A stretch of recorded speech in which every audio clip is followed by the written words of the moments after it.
Lloyds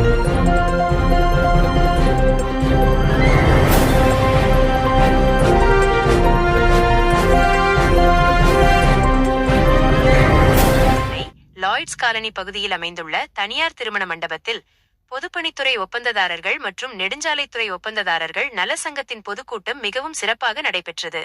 விவரங்கள்: காலை சுமார் 9:30 மணி அளவில் தொடங்கிய இந்நிகழ்வானது மதியம் 2 மணி வரை மிக சிறப்பாக நடைபெற்றது. இந்த மாபெரும் கூட்டத்திற்கு சங்கத்தின் நிறுவனர் மற்றும் தலைவரான குணமணி அவர்கள் தலைமை தாங்கினார். கோட்டை வெங்கடேசன் மற்றும் துளசிராமன் ஆகியோர் இக்கூட்டத்திற்கான ஏற்பாடுகளை மிகச் சிறப்பாக செய்திருந்தனர். நிகழ்வின் தொடக்கமாக பாஸ்கர் அவர்கள் வருகை தந்த அனைவரையும் வரவேற்று சிறப்பு வரவேற்பு உரையாற்றினார். அதனைத் தொடர்ந்து சங்கத்தின் பொதுச் செயலாளர் சுகுமார் அவர்கள் கூட்டத்தில் நிறைவேற்றப்பட வேண்டிய மிக முக்கிய தீர்மானங்களை வாசித்தார். இந்த சிறப்பான நிகழ்வில் சங்கத்தின் முக்கிய நிர்வாகிகள் பலரும் திரளாக கலந்து கொண்டனர். குறிப்பாக துணைத் தலைவர்கள் மணிமாறன், அழகேசன், துரைவேலு, துணைச் செயலாளர்கள் வாசுதேவன், ஜானகிராமன், சங்க ஆலோசகர்கள் பாஸ்கர், ஸ்ரீதர், சங்கத்தின் வழக்கறிஞர் லக்ஷ்மி நரசிம்மன் ஆகியோர் இந்நிகழ்வில் பங்கேற்று சிறப்பித்தனர். 100க்கும் மேற்பட்ட ஒப்பந்ததாரர்கள் கலந்து கொண்ட இக்கூட்டத்தில் அனைத்து விவாதங்களும் ஆலோசனைகளும் வெற்றிகரமாக முடிக்கப்பட்டு சுவையான அறுசுவை மதிய உணவுடன் கூட்டம் இனிதே நிறைவு பெற்றது. இதனைத் தொடர்ந்து ஊடகவியலாளர்களை சந்திக்கும் சிறப்பு பத்திரிகையாளர் சந்திப்பும் நடைபெற்றது குறிப்பிடத்தக்கது. மாண்புமிகு முதல்வர் அவர்கள் பொதுப்பணித்துறையின் மீது ஒரு தனி கவனம் செலுத்த வேண்டும் என்றும் அதை திரு ஆதவ் அர்ஜுனா அவர்கள் நிறைவேற்ற வேண்டும் என்பதும் இந்த ஒப்பந்ததாரர் சங்கத்தின் மூலம் வேண்டுகோளை விடுக்கின்றோம். இந்த சங்கம் 1972ஆம் ஆண்டு தொடங்கப்பட்ட சங்கமாகும். கடந்த 3 வருடங்களுக்கு முன்னால் ஒரு சில அதிகாரிகளால் இந்த சங்கம் தடை செய்யப்பட்டு மீண்டும் இந்த சங்கம் பொதுப்பணித்துறை மற்றும் நெடுஞ்சாலைத்துறை சங்கமாக பெயர் மாற்றம் செய்யப்பட்டு வந்துள்ளது. ஆனால் இந்த சங்கம் 1972 தொடங்கப்பட்ட சங்கமாகும் என்பதை மீண்டும் உங்களுக்கு தெரிவித்துக் கொள்கின்றோம். இந்த எங்கள் சங்கத்தின் மூலம் பல சாதனைகளும் செய்துள்ளோம். இந்த சங்கத்தின் மூலம் கடந்த ஆண்டு மிகப்பெரிய மாநாடு ஒன்று நடத்தியது தமிழ்நாட்டில் சரித்திரம் படுத்தியுள்ள ஒரே சங்கம் இந்த சங்கமாகும். அதே போன்று சில போராட்டங்களுக்காக அரசாங்கத்தை எதிர்த்து போராடிய சங்கமும் இந்த சங்கமாகும் என்பதையும் தெரிவித்துக் கொள்கின்றோம். இந்த சங்கத்தின் மூலம் 15 தீர்மானங்கள் இயற்றியுள்ளோம் என்பதையும் தெரிவித்துக் கொள்கின்றோம். அந்த தீர்மானங்களை எங்கள் சங்க பொதுச் செயலாளர் அவர்கள் உங்களிடம் படித்து காட்டுவார். தமிழக முதல்வர் திரு ஜோசப் விஜய் அவர்களுக்கும் தமிழ்நாடு பொதுப்பணித்துறை அமைச்சர் திரு ஆதவ் அர்ஜுனா அவர்களுக்கும்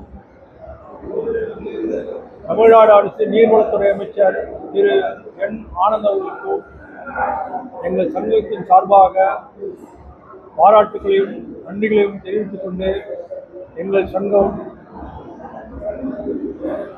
நாவேக அரசுக்கு முழு ஒத்துழைப்பு கொடுக்கும் என்பதையும் இங்கு உங்கள் மூலம் தெரிவித்துக் கொள்கிறோம்.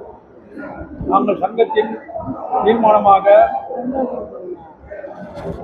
15 தீர்மானங்களை நிறைவேற்றியுள்ளோம். அதில் ஒன்று, ஒப்பந்தக்காரர்களுக்கு தனி வாரியம் வேண்டும்.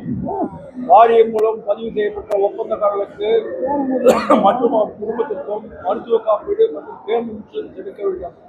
அதற்காக எங்களுடைய பணி செய்த பணம் பட்டுவாடா செய்யப்படும் பில்லில் 0.25% பிடிக்க வேண்டும். இனி வரும் காலங்களில் ஜிஎஸ்டியை அரசே செலுத்த வேண்டும்.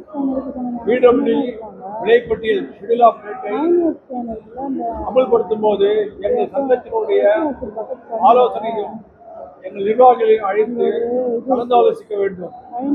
ஒப்பந்தக்காரர்கள் பணி முடித்தவுடன் அவர்களுக்கு 30 நாட்களுக்குள் பணம் கொடுக்க வேண்டும்.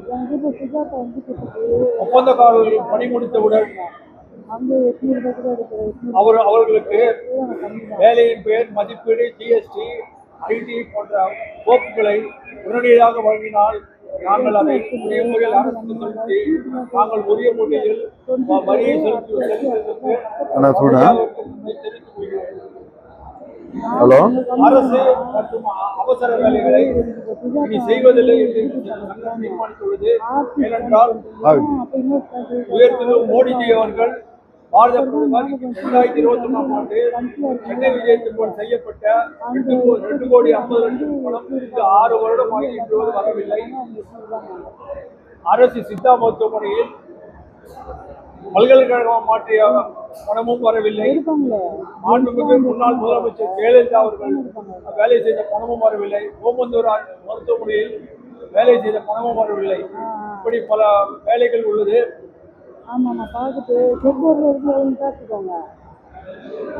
முக்கிய தீர்மானமாக MSME-யில் அனைத்து ஒப்பந்தக்காரர்கள் பதிவு செய்ய வேண்டும், அரசு கொடுக்கும் சலுகைகளை பெற வேண்டும் என்றும், மேலும் எங்களுடைய டர்னோவர் அரசாங்க நிர்ணயித்த டர்னோவர் 2.5 கோடியிலிருந்து 10 கோடி வரை செய்வதற்கு மைக்ரோ கான்ட்ராக்டர்ஸ் என்று சொல்கிறார்கள். இதேபோல் மைக்ரோ கான்ட்ராக்டர் மேனுபேக்சர் கம்பெனி வைத்திருப்பதற்கு அரசு பல சலுகைகள் வழங்குகிறது. அதே போன்ற சலுகைகள் எங்களுக்கும் வழங்க வேண்டும்.